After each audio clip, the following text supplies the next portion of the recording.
오늘 지난 시간에 이어서 계속 한번 봅시다.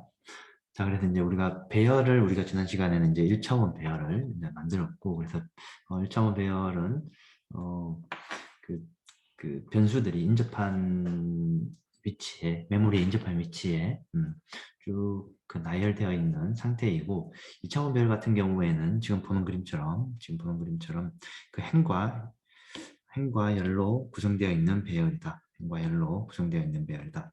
이게 이제 2차원 배열이라고 보면 될 것 같아요.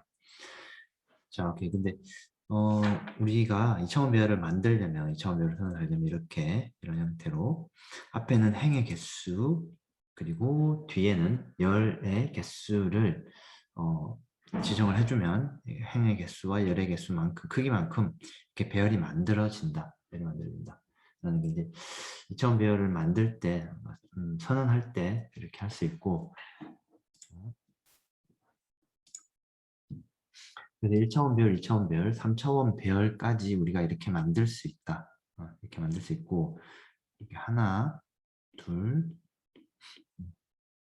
세 개. 그래서 근데 일반적으로 3차원 배열은 그렇게 많이 사용하지는 않아요. 3차원 배열은 사용할 우리가 많지는 않을 거예요. 많지는 않을 거고 보통 1차원 배열 또는 2차원 배열을 많이 사용을 한다. 오케이.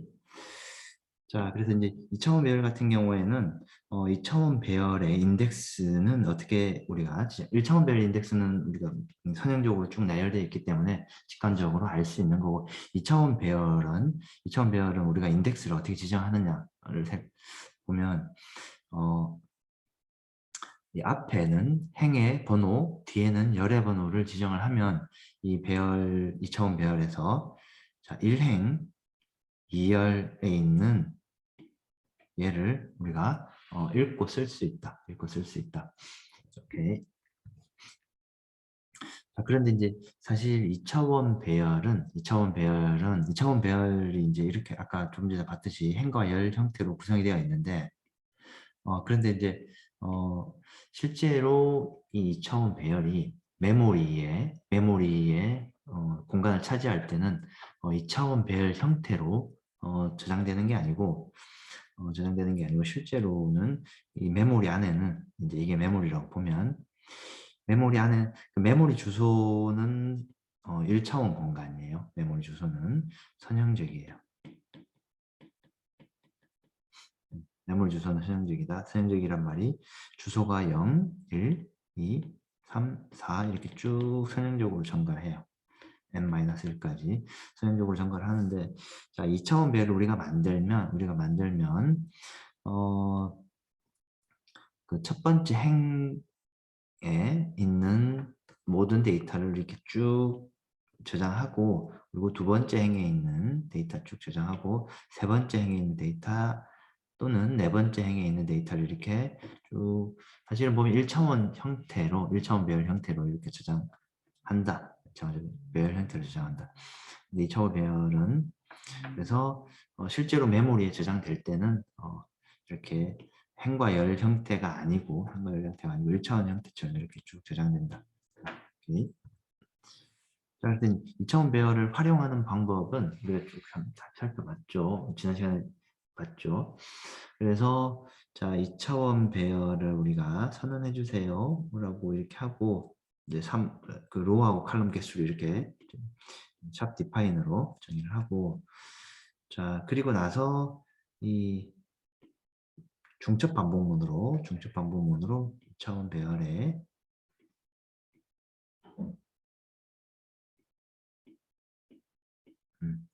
자원 배열 안에 있는 값을 중첩 반복문으로 여기 있는 값을 하나씩 지금 채워넣고 있죠. 채워넣고 있고 그 채워진 값이 얼마인지를 여기 어떻게 해요? 하나씩 출력을 해보고 있다.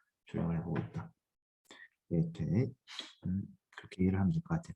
그리고 여기 printf가 여기 있는 이유는 이 한 줄을 쭉 다 출력을 하면 어떻게 돼요? 다음 줄로 넘어와야 되죠. 그래서 printf가 여기 있다.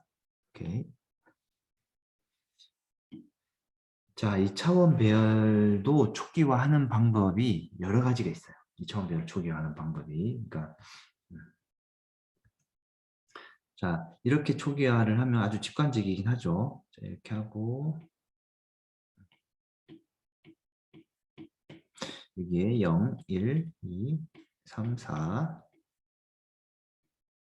그리고 10, 11, 12, 13, 14 20, 21, 22, 23, 24. 자, 이렇게 값을 우리가 이렇게 지정할 수가 있다. 값을 이렇게 초기화를 할 수 있다. 오케이. 자, 오케이. 자, 값을 이렇게 초기화를 할 수 있다. 오케이. 2차원 배열 초기화를 할 수 있고, 자, 그리고 방금 보여줬던 예시가 이제 그림으로 이렇게 좀 나와 있죠. 그래서 여기는 0행, 0열, 0,0, 0,1, 0,2, 0,3, 0,4 자, 이렇게 쭉 정의가 되어 있어요. 1,0, 1,1, 1,2, 1,3, 1,4 2행 0열, 2행 1열, 2행 2열, 2행 3열, 2행 4열 이렇게 쭉 정의가 되어 있어요. 오케이. 자, 이차원 배열을 초기화하는 방법은 이렇게도 또 초기화할 수 있어요. 자, 우리가 앞에서 봤듯이 1차원 배열할 때도 이 1차원 배열 크기를 지정 안 하면은 초기화한 개수만큼 자동으로 만들어진다고 그랬죠. 마찬가지예요. 앞에 행의 개수를 크기를 우리가 지정하지 않으면 지금 행이 몇 개 있죠? 3행이 있죠. 하나, 둘, 세 개. 그래서 이렇게 초기화된 개수만큼 자동으로 지정이 된다. 이렇게. 오케이. 그리고 오케이.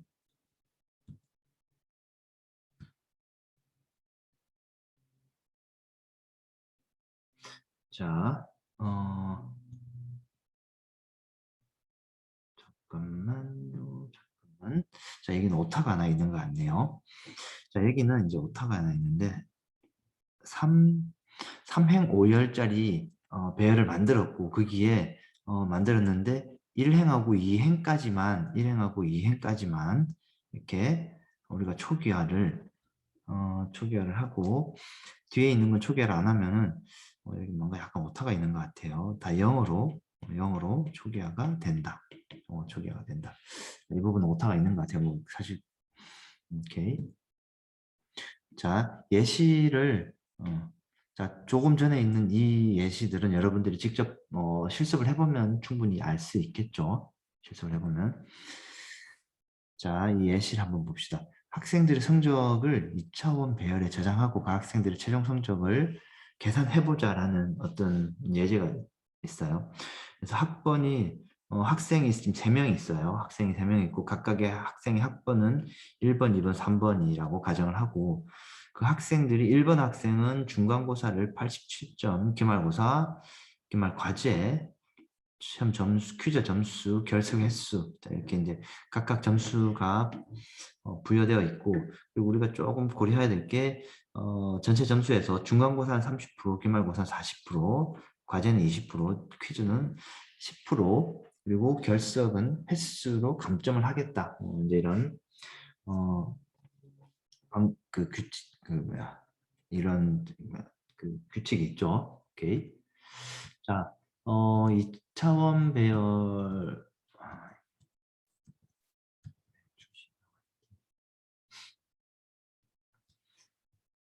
자, 오케이. 자, 이 코드가 이제 이렇게 있어요. 자, 소스 코드가 있으면 자, 지금 방금 봤듯이 자, 이 각 학생의 점수를 아까 87, 98 그리고 맨 마지막에는 아마 결석 횟수 이런 것들이 이제 쭉 들어가 있어요.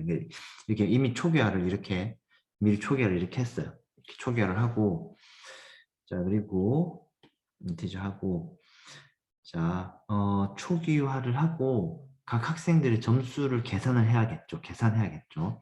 각 학생들의 점수를 계산할 건데 계산하는 방법이 뭐냐면 파이널 스코어로 그 점수를 계산된 결과를 저장을 할 거고 자 볼게요.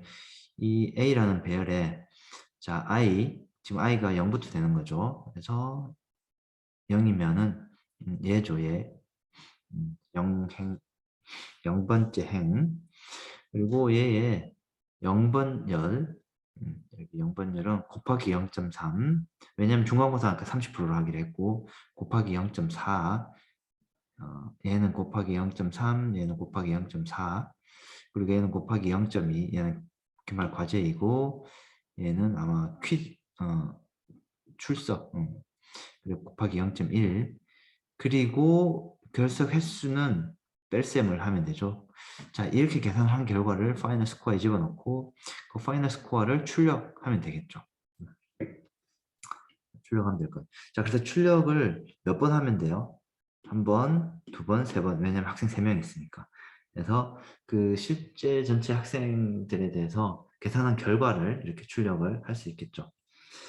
자, 혹시 여러분들이 조금 헷갈릴 수가 있는 부분이 퍼센트, 원래는 퍼센트 우리가 퍼센트 D 또는 퍼센트 F 이렇게 하는 거였죠.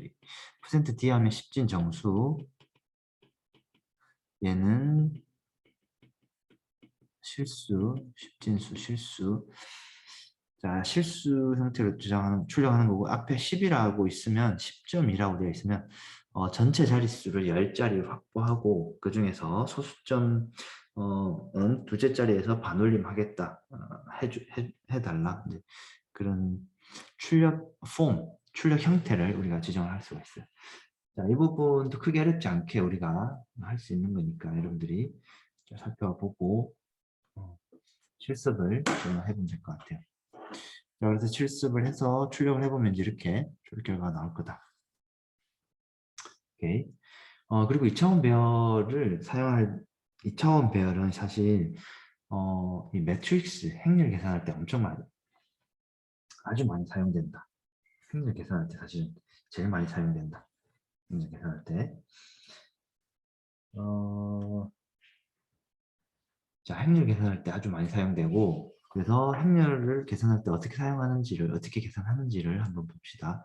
자, 다차원 배열을 이용한 행렬 표현 부분이 있고 자, 그래서 이제 메인 함수에서 이렇게 그 매트릭스를 2개 만들었어요. 매트릭스 2개만 3x3, 3 곱하기 3 3x3 행렬을 2개 만들었어요. 이렇게 하면 우리가 초기화를 할 수 있죠. 자, A, B를 이렇게 초기화를 할 수 있죠. 그래서 A하고 B가 초기화가 됐어요. 자, 이 초기화해서 그리고 C 매트릭스를 만드는데 얘는 초기화를 안 하고 자, 그리고 행렬 2개를 덧셈을 한번 해볼게요. 덧셈한 결과를 어디에? C에 C 배열에 저장을 하는 거예요. 근데 어떻게 해요? 이 매트릭스 덧셈을 하면 각각의 그 동일한 행과 열에 있는 값들을 다 더하면 되겠죠. 그래서 이렇게 덧셈을 하는 거죠. 그리고 2차원 배열이니까 중첩 반복문으로 행과 열을 각각 더해서 어디 C 배열에 집어넣고 그리고 그 계산된 결과를 어떻게 출력해보면 되겠죠. 출력해보면 된다. 자, 마찬가지로 이것도 크게 뭐 전혀 어렵지 않죠. 2개 더하고 그 계산된 결과를 어떻게 출력해주면 되겠죠. 부분도 전혀 어렵지 않게 우리가 확인할 수 있을 것 같다. 오케이.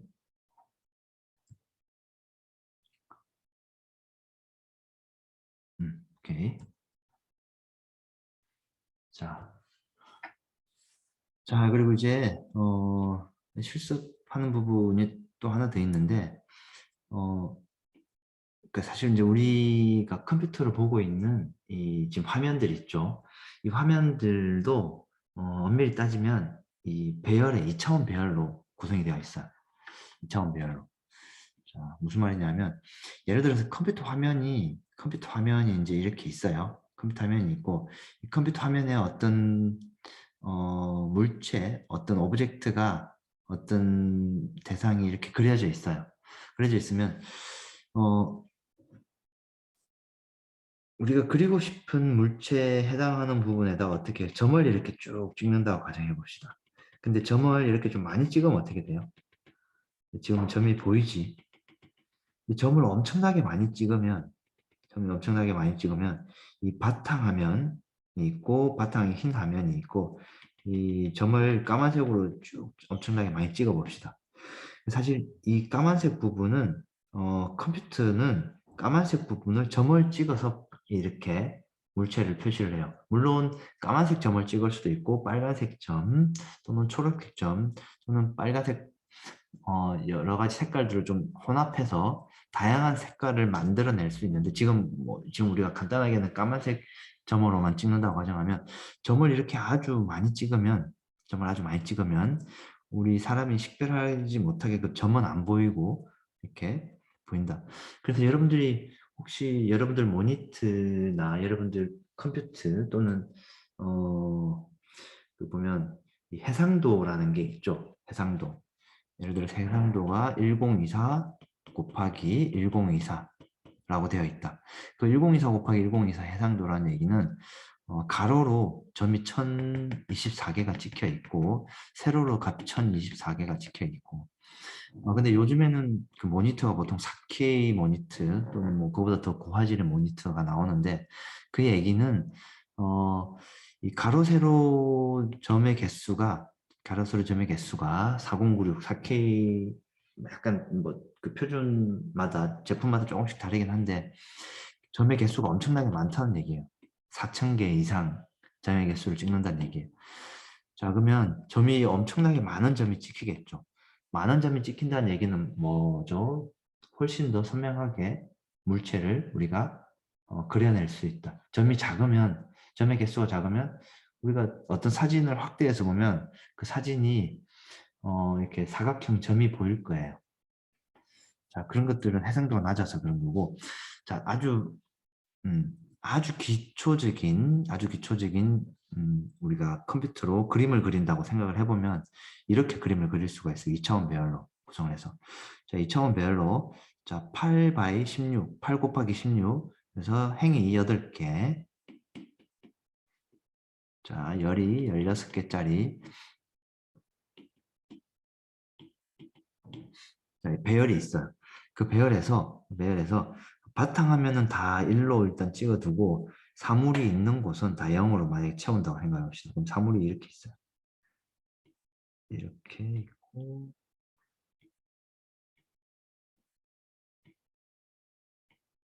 이 그림하고 뭔가 좀 비슷하죠.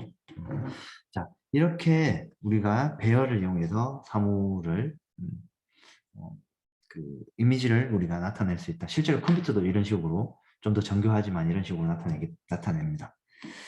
자, 그래서 우리가 실제로 이렇게 이미지를 나타낼 수 있다. 그래서 이렇게 나타낼 수 있는 방법은 저기 있는 이 예시 코드를 통해서 디스플레이, 인버스 그리고 메인 함수를 통해서 우리가 소스 코드로 작성을 할 수 있는데 이 예제를 한번 내가 해볼까요?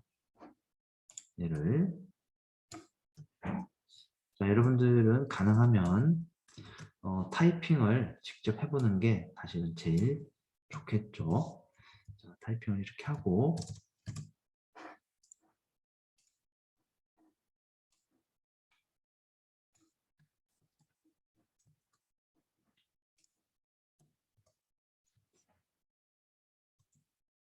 자, 소스 코드가 이렇게 있고 실제로 이렇게 작동하는지 한번 살펴봅시다. 저랑 자, 빌드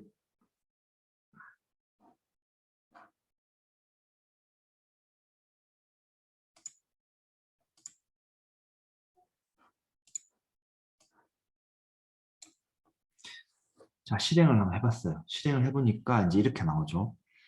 이미지가 변환 전, 변환 후. 그래서 이제 아까 여기 이제 0하고 1로 표시가 되어 있는데 우리는 그 0하고 1을 이렇게 점으로 또는 이 실선으로 그었어요. 또는 이 별표로 이렇게 했어요. 그래서 산이 이렇게 그려졌어요. 또는 이 색깔로 이런 색깔로 이 색깔이 아니고 이런 모양으로 산이 이렇게 그려졌어요. 자, 2차원 별로 이렇게 그렸고 뭐, 사용하는 방법은 아주 간단하죠. 자, 2차원 별 이렇게 선언하고 변환 전 이미지는 자, 디스플레이는 이제 이 배열에 있는 여기에 있는 내용들을 출력을 해달라는 거고 디스플레이 함수로 가보면 이제 이 디스플레이 함수죠. 디스플레이 함수고 이 소스 코드 이 코드를 한번 이 코드로 그냥 볼까요?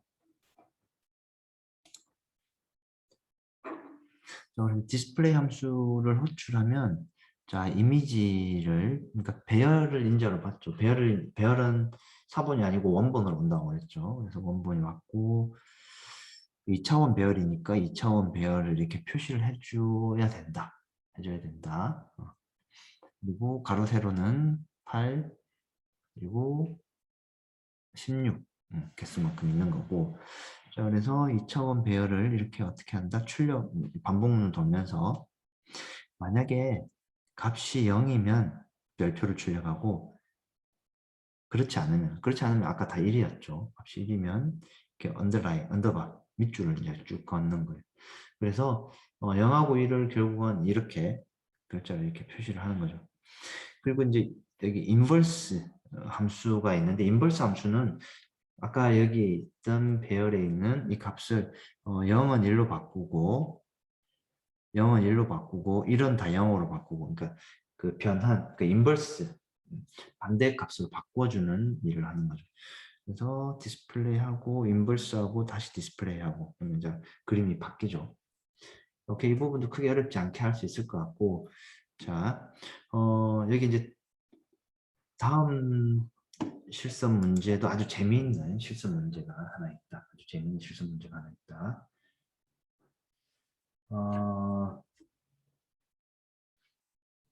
아주 재미있는 실습 문제가 하나 있고 자, 이 틱택톡 아마 여러분들이 게임을 뭐 봤는지는 알고 있는지는 모르겠는데 우리 오목하고 아주 비슷해요. 우리 오목하고 오목은 5개를 먼저 놓으면 이기는 게임이고 틱택톡은 2명의 경기자가 이 보드가 있고 이 보드를 이용해서 번갈아 가면서 X하고 Y 번갈아 가면서 X하고 Y를 놓는 게임이고 이 모양이 가로 세로 또는 대각선으로 이렇게 일치하는 모양을 먼저 놓는 사람이 이기게 되는 게임이다.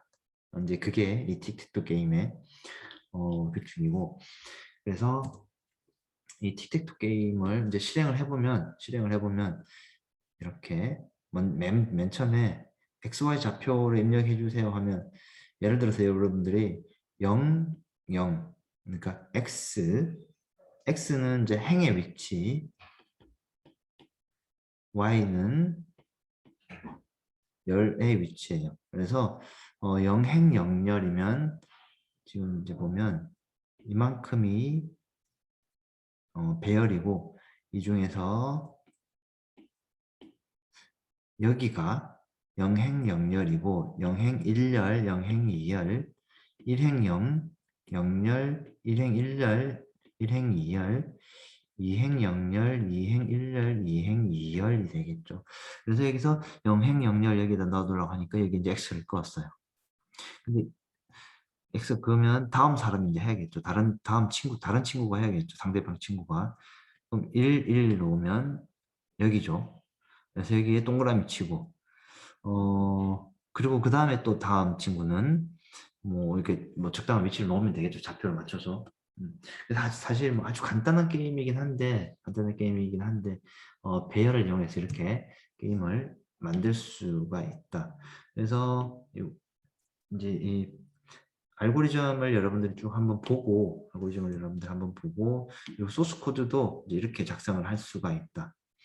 맨 처음에 배열 초기화를 하고 그리고 사용자로부터 값을 입력을 받고 그 받은 값으로 화면에 아까 봤듯이 화면에 뭘 했죠? 출력을 해줬죠. 출력도 해주고 그리고 이게 이제 지금 여기서 사용자로부터 9번만 받게끔 하는 걸로 설정을 했네요. 그리고 이제 누가 이겼는지 뭐 이런 건 사실 보여주진 않아요. 그런 기능은 없어요. 그런 기능은 없고 그냥 사용자가 입력을 하면 그게 해당하는 곳에 그냥 이렇게 동그라미나 X표를 적당하게 이렇게 그어주는 이렇게 표시해주는 역할만 하고 그래서 그 역할까지만 하는 거다. 어쨌든 2차원 배열로 이렇게 게임 비슷한 이런 것들을 우리가 활용할 수 있다, 충분히. 그리고 영상 이미지도 이렇게 처리할 수 있다. 자, 이 부분은 여러분들이 반드시 실습을 통해서 확인을 잘 해봐야 된다. 오케이. 자, 2차원 배열까지 우리가 자, 이제 진도를 자, 잘 마쳤습니다. 자, 네. 자,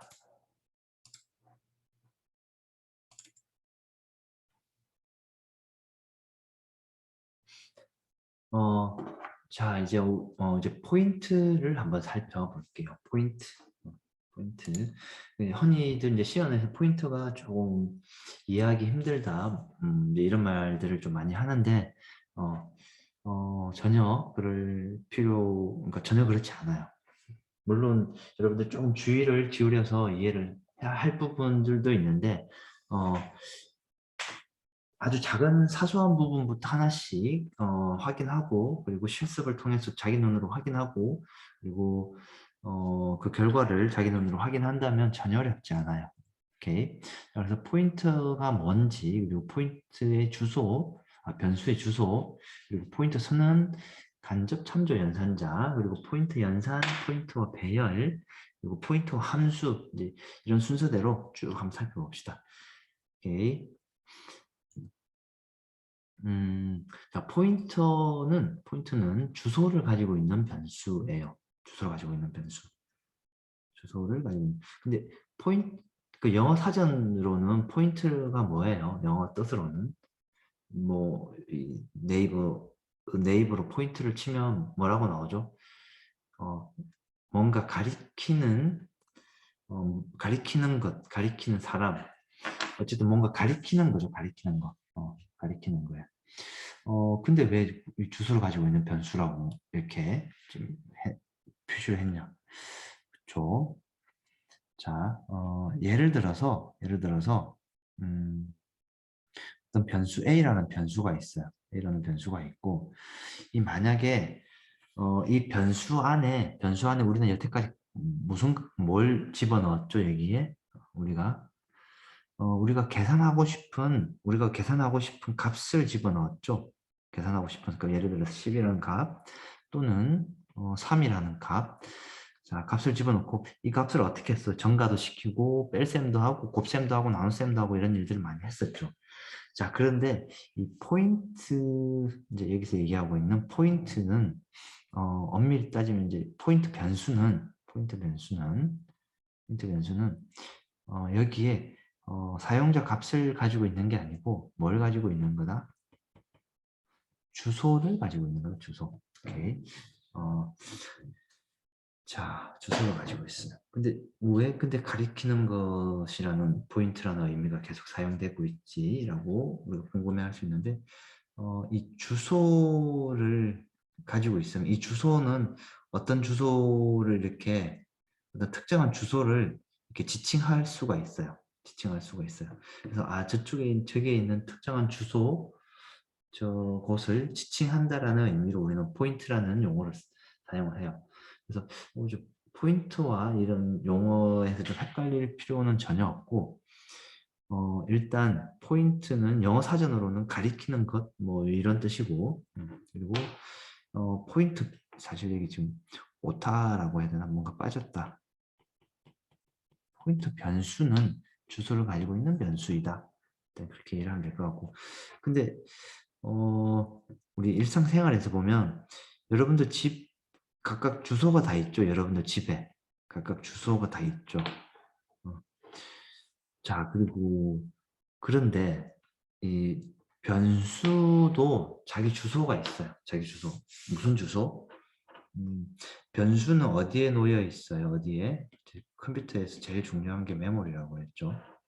우리가 프로그램을 이해할 때 제일 중요한 게, 자, 메모리고, 이 메모리 안에 특정한 변수가 이렇게 A라는 변수가 만약에 있어요. 이 A라는 변수는 이 메모리에 어디에 위치하고 있냐를 우리가 알 수 있는데, 메모리는 주소가 있어요. 0번지, 1번지, 2번지, 3번지, 4번지, 5번지 쭉쭉쭉쭉쭉 n번지까지 주소가 있어요. 자, 이 변수가 놓여 있는 곳의 메모리 주소를 우리는 우리는 변수의 주소라고 얘기를 해요. 자, 오케이. 일단 포인트라는 개념을 일단 한번 좀 살펴봅시다. 오케이. 자, 그래서 방금 얘기했듯이 그럼 변수는 어디에 저장되는가? 변수는 메모리 저장되죠. 그리고 메모리는 바이트 단위로 액세스된다. 메모리는 바이트 단위로 액세스 바이트 비트 바이트 뭐 표현 다 알죠. 비트는 8개 0, 1 8개 비트가 하나에 모여서 하나의 바이트가 되는 거죠. 자, 그래서 바이트는 이 바이트 단위로 액세스가 되는 거고 읽고 쓸 수 있는 거고 그래서 이 메모리 주소는 이 바이트 단위로 주소가 다 있어요. 바이트 단위로 주소가 있어요. 왜냐하면 바이트 단위로 읽고 써야 되니까. 그래서 여기에 메모리 주소가 0, 1, 2, 3, 4 쭉 있어요. 오케이. 그래서 이 우리가 만드는 변수는 메모리에 저장된다. 그리고 메모리의 어떤 특정한 주소 공간에 주소에 놓여진다. 변수의 크기에 따라서 차지하는 메모리 공간이 달라져요. 변수의 크기에 따라서 차지하는 메모리 공간이 달라진다. 자, 캐릭터형 변수. 자, 1바이트 인트형 변수 4바이트. 자, 우리 이미 알고 있는 내용이죠. 캐릭터형 변수는 1바이트만 공간을 차지하고 인트형 변수는 4바이트 공간을 차지한다. 자, 어떤 공간이 있어요. 어떤 함수가 있어요. 우리가 함수 안에서 이렇게 int, 캐릭터, float라고 공간을 만들면 어떻게 되죠? 인티저는 4바이트 공간을 이렇게 차지하고 캐릭터는 1바이트만 차지하죠. 자, 플로트도 4바이트 공간을 차지하고 예를 들어서 더블을 우리가 공간을 하면 8바이트를 이렇게 8바이트를 차지한다. 더블 같은 경우는. 뭐 어쨌든 변수는 메모리 공간에 특정한 공간에 놓이게 되고 얘네들은 그 놓이는 위치가 달라지고 크기도 다르다. 자, 이제 좀 더 본격적으로 그러면 변수의 주소는 도대체 뭐냐? 변수의 주소는 뭐냐? 변수의 주소는 변수의 시작 주소를 사실은 변수의 시작 주소를 얘기를 하는 거고 변수 시작 주소를 얘기를 하는 거고 자, 지금 점선으로 있는 부분이 이 점선으로 있는 부분이 메모리 공간이고 우리가 메모리에 변수를 선언하면 메모리 공간에 이렇게 놓여지게 되겠죠. 놓여지게 되고 각 변수들은 해당하는 주소가 있어요. 각 변수들은 특정한 주소 공간에 놓여지고 자 그리고 우리가 각 변수의 주소를 알고 싶다고 하면 이 연산자 ampersand라고 우리가 부르고 ampersand 키보드 7번 키보드에 있는 그 표시죠. ampersand. 그래서 변수 이름 앞에 이 ampersand 기호를 넣으면 변수의 시작 주소를 우리한테 알려주는, 반환해주는 또는 계산해주는 역할을 하는 연산자이다. 자, 특별한 우리가 처음 보는 연산자가 하나 나왔죠. 자, 그래서 이 i의 주소는 그러면 뭐냐, 어디냐? 4번지. 왜냐하면 변수의 시작 주소예요. 시작 주소. 오케이. 시작 주소. 그래서 i의 시작 주소는 4번지. 그래서 자, C 변수는 시작 주소는 8번지. 왜냐면 하나밖에 한 바이트밖에 안 차지하니까. 자, 이 F라는 이 변수는 시작 주소는 마찬가지로 시작하는 주소 12번인지. 그래서 주소 공간이 있고 그 주소 위에 변수가 놓여 있는 시작 주소가 다 있어요. 오케이. 자, 그러면 변수의 주소를 우리가 한번 출력을 한번 해볼까요? 변수의 주소를. 자, 이 소스 코드를 지금 한번 작성을 해보는데 저랑 같이. 자, 우리가 변수를 선언을 하면 어떻게 된다고 그랬죠? 메모리 공간 안에 함수 공간 안에 메인 함수 안에 자 i라는 이름으로 하나 만들어졌고 자 c라는 이름으로 또 하나 만들어졌고 또 플로트라는 이름으로 또 하나 만들어졌어요. 자 그리고 출력을 할 건데 뭘 출력하냐 하면 i의 앞에 뭘 붙였어요? ampersand. i의 주소를 출력해 주세요. C의 주소, F의 주소를 출력해 주세요 라고 출력하는 문장이에요. 자 이걸 실행을 한번 저랑 같이 한번 해봅시다. 자 실제 실행하면 뭔가 이와 같이 유사한 뭔가 값이 나올 거예요. 자 그러면 이 i가 있는 곳에 주소를 이렇게 알려줘요. 주소. 그래서 예를 들어서 여기에 어떤 특정한 주소가 있겠죠. 예를 들어서 주소 우리는 좀 쉽게 해서 1000번지, 1100번지, 1200번지. 그러면 실제로 이제 얘가 그 해당하는 주소를 우리가 출력을 해준다. 우리가 실제로 컴퓨터로 주소를 출력을 한번 해볼까요?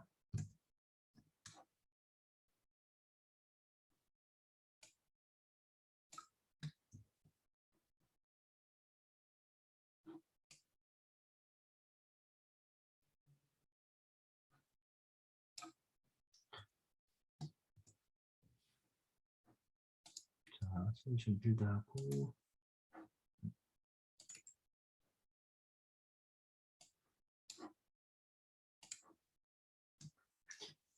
자 이제 여기서 이제 우리가 조금 주의를 해야 될 게 이제 경고가 하나 나오는데 이제 이 컴파일러 종류마다 경고가 나와도 그냥 바로 실행이 되는 것도 있고 좀 엄격한 컴파일러는 또는 옵션에 따라서 경고가 나오면 실행을 안 시켜주는 것들도 있어요. 실행을 안 시켜주는 것들도 있어요. 자, 근데 어쨌든 여기 이제 경고가 워닝이 나왔죠. 경고가 나왔는데 자, 이 경고는 우리가 무시하고 일단 한번 실행을 한번 해 볼게요. 자, 근데 경고가 뭘 의미하는지를 조금 간단하게 한번 살펴보면 이 %u%u는 unsigned integer 형태로 어떤 것을 출력해 주세요. 우리가 %d 하면 뭐였죠? 인티저 형태로 출력해 주세요. 꼭 %u 그러니까 인티저 형태로 하면 %d. 근데 %u 하면 unsigned integer 형태로 출력해 주세요 라는 얘기인데 그런데 이 i라는 값이 뭐예요? unsigned integer가 아니고 그냥 인티저죠. 그리고 얘는 캐릭터고 얘는 플로트고 그래서 실제로 변수 타입은 있는데 그 타입하고 다른 형태로 출력을 해달라고 하니까 경고가 나왔어요. 근데 우리가 경고를 무시하고 출력은 할 수는 있다. 출력을 해볼게요.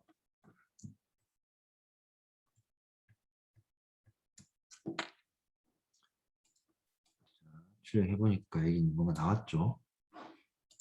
출력을 마저 해봅시다.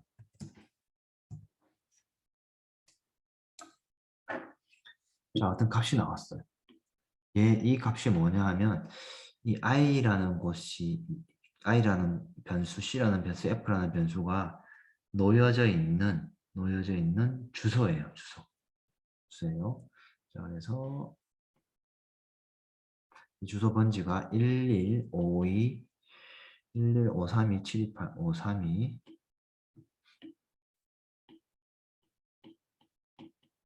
728이라는 주소가 여기 있어요. 자, 이 주소에 뭐가 있어요? i 값이 이렇게 놓여져 있는 형태죠. 자, 그래서 우리가 주소를 이렇게 주소 연산자를 이용해서 주소를 찍어 보니까 이 변수가 있는 곳에 주소를 이렇게 우리가 얻어볼 수 있구나 라는 거 우리가 지금 이해를 했어요. 오케이.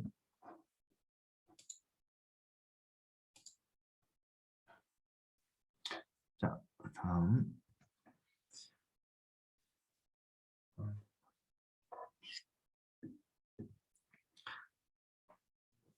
자 이제 본격적으로 이제 변수의 주소를 우리가 이해를 했고 그럼 이제 본격적으로 포인트를 한번 선언을 한번 해볼게요. 자, 저 아까 조금 전에 얘기했듯이 이게 포인트 또는 포인트 변수. 그래서 여러분들은 가능하면 포인트 또는 포인트 변수라고 우리가 이해를 하는 게 조금 더 정확할 것 같아요. 그래서 포인트 변수라고 이해를 합시다. 그래서 포인트 변수는 변수의 주소를 가지고 있는 변수이다. 변수의 주소를 가지고 있대. 근데 변수의 주소는 우리가 아까 좀 전에 봤죠. 근데 변수는 변수인데 주소를 가지고 있는 변수래요. 오케이. 근데 자, 주소를 가지고 있는 변수를 만들려면 포인트 변수를 만들려면 선언을 하려면 선언하는 형태가 이제 이렇게 선언할 수 있어요. 인티저 형태이고 인티저이고 앞에 이 별표. 이 별표를 우리가 뭐 포인트 표시라고 얘기를 하는데 별표 붙이고 p. 이렇게 하면 무슨 말이냐면 이 정수를 가리키는 포인트 p 변수이다. 포인트 p 변수이다. 자, 그래서 자 이렇게 만약에 실행을 하면 메모리 위에 오케이. 메모리 위에 특정한 위치에 p라는 변수 안에 p라는 변수가 만들어지고 여기 이제 어떤 값이 있는지는 아직 모르는 상태이고 이렇게 우리가 포인트 변수를 선언할 수 있다. 그럼 포인트 변수를 어떻게 사용하는지 한번 봅시다. 자, 포인트 변수와 일반 변수를 연결하는 방법을 한번 봅시다. 자, 이렇게 하면 일반 변수 선언하고, 자, 이렇게 하면 포인트 변수 선언한다고 그랬죠. 포인트 변수. 자, 포인트 변수 선언했어요.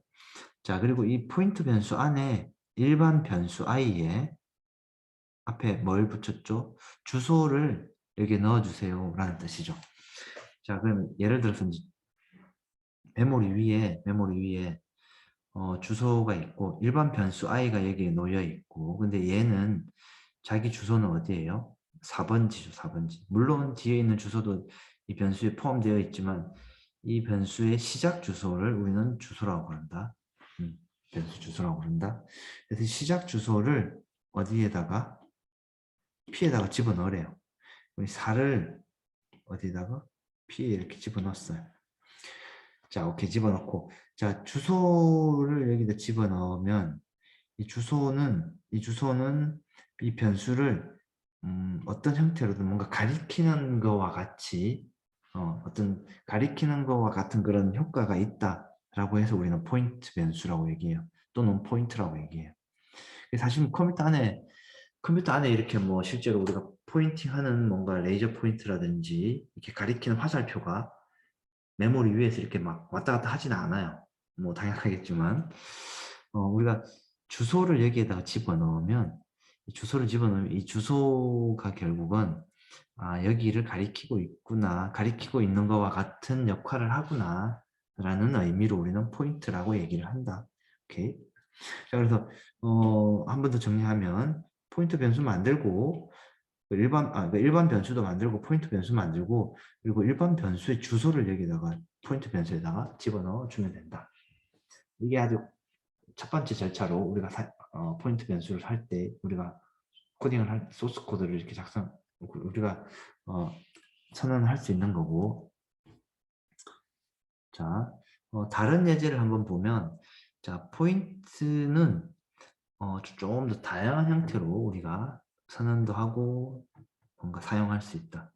예를 들어서 여러분들 변수를 이렇게 만들 수 있죠. 충분히 만들 수 있죠. 그래서 변수를 만들었어요. 자, 그래서 a 어떤 값을 이렇게 집어넣고 있어요. 자, 그리고 자, 값을 집어넣고 있고 이 캐릭터 그러니까 C의 주소를 캐릭터 포인트 PC에 집어넣고 자 그리고 F의 주소를 PF에 집어넣고 D의 주소를 PD에 집어넣는다. 자 이렇게 되는 거죠. 이 C가 얘죠 C죠. C 주소를 어디에? 자 여기 집어넣고 F의 주소를 여기 집어넣고 자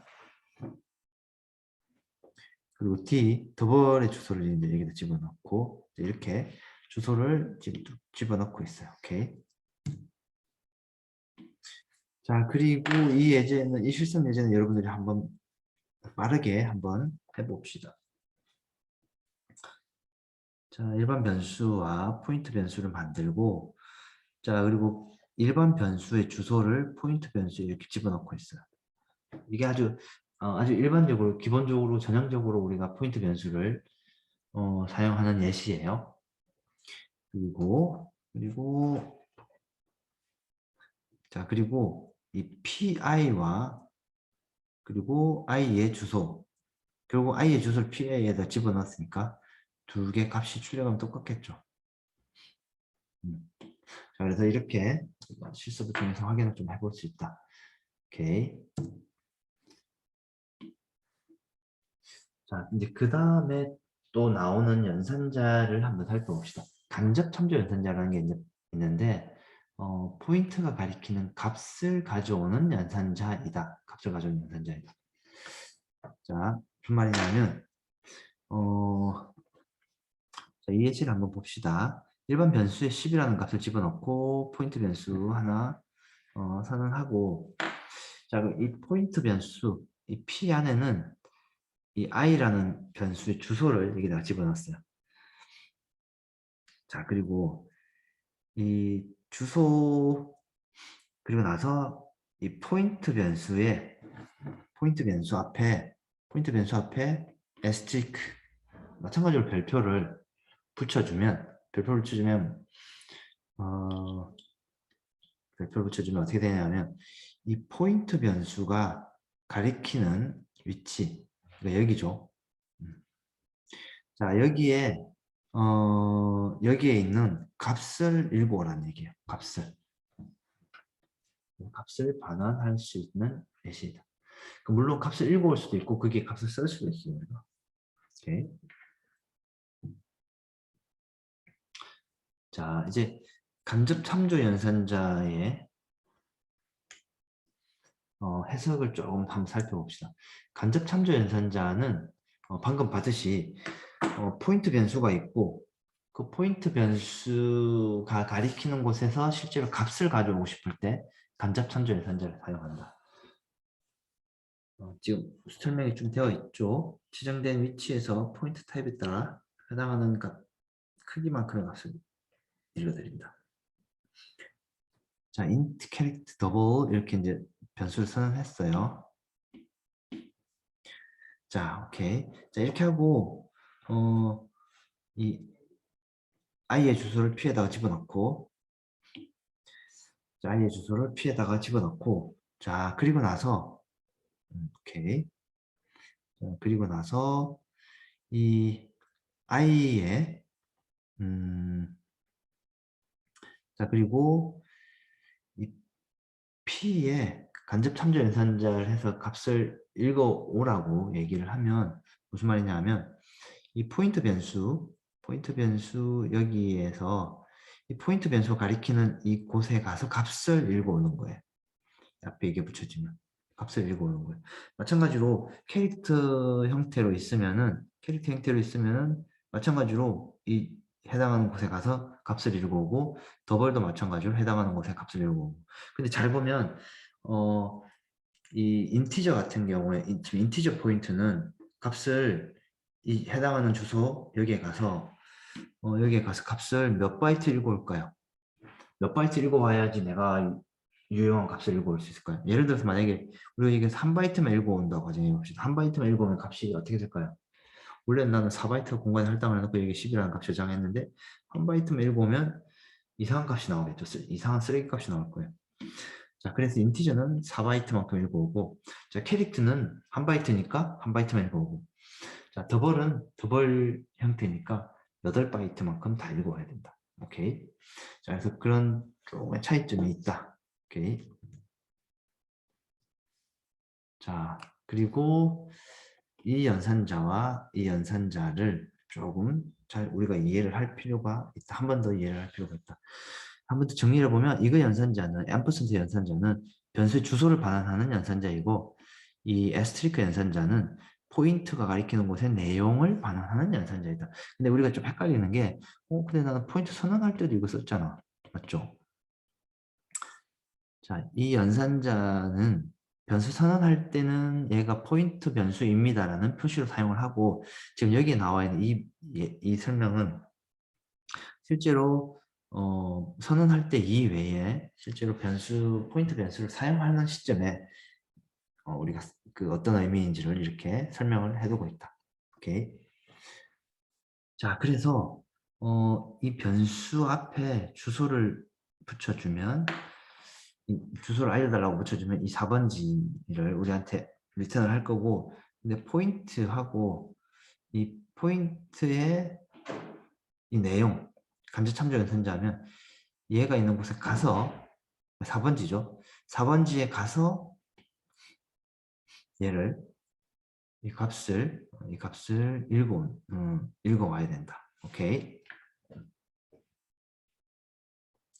자, 그래서 이제 여러분들이 지금 포인트 예제를 1번, 2번, 3번까지 포인트 예제를 잘 이해하는 게 이번 시간의 목표가 되겠다. 그래서 이 예제를 잘 이해를 해야 되는데 1번 예제부터 1번 예제부터 나랑 같이 한번 실행을 해볼게요. 자, 실행을 하기 전에 잘 한번 봅시다. 자, int i 여기에 이렇게 실행하면 어떻게 되죠? 그렇지, int i에 3000이라는 값이 들어가죠. 자, int p, 포인트 p하고 넣으라면 실제로 포인트 변수 만들고 여기에는 뭐다? null. 그러니까 null이라는 얘기는 가리키는 게 아무것도 없어요. 공백이에요. 라는 그런 뜻이에요. 자, 그렇게 하고 자, p에 i의 주소를 p에다가 집어넣으면 어떻게 되죠? i의 주소를 집어넣으면 그럼 여기 p에 i의 주소를 집어넣으면 예를 들어서 i가 어디에 있다고 가정할 거냐면 예를 들어서 100번지 만약에 있었어요. 그럼 여기 p 안에 100이라는 값이 들어가겠죠. 오케이. 100이라는 값이 들어가고 이 100이 들어가니까 얘는 이제 이를 가리키는 이런 형태가 되는 거죠. 오케이. 자, 그리고 나서 여기 이제 실행을 한번 해보면은 i는 그냥 원래 자기 값 출력할 거고 i의 주소는 100번지고 100이고 p를 출력을 해볼까요? p 안에는 지금 어떤 값이 들어가 있죠? i의 주소가 들어가 있죠. 예를 들어서 만약에 100번지면 100이 출력이 되겠죠. 자, 그러면 p의 간접 참조 연산자를 하면 어떻게 될까요? 100번지 안에 가서 거기에 있는 값이죠. 그러면 3000이 출력되겠죠. 자, 그래서 얘를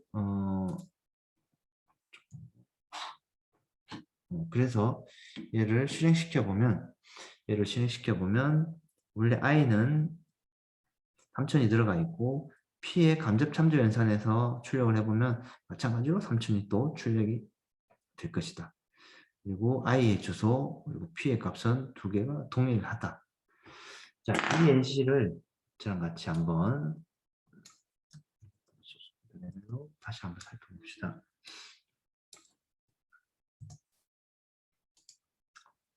자, 빌드를 한번 해볼게요. 자, 그럼 이제 일단 실행을 할 수 있는 상태가 됐고 한 줄씩 실행을 해봅시다. F10번.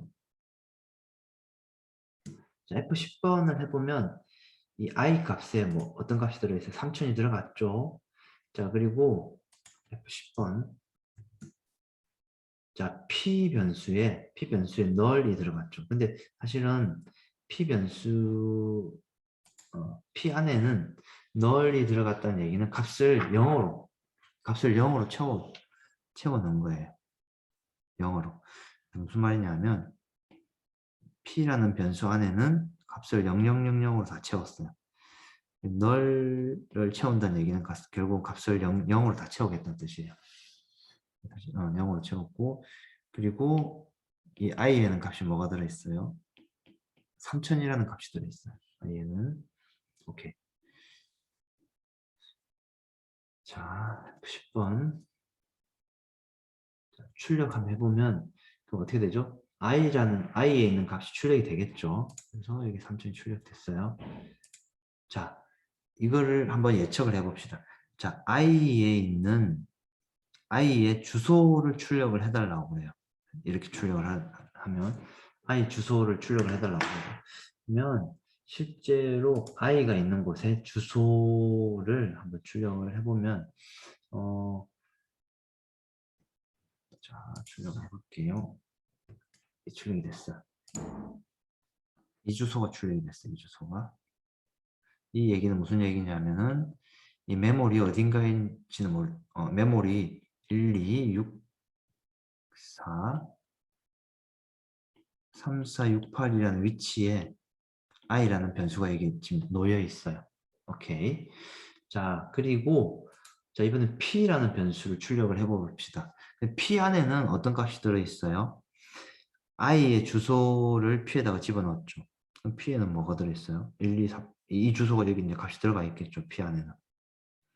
1, 2, 4, 1, 2, 6, 4, 8, 4, 0 이 값이 들어가 있겠죠. 그래서 p를 출력을 해보면 이 i의 주소값과 같은 값이 나올 거예요.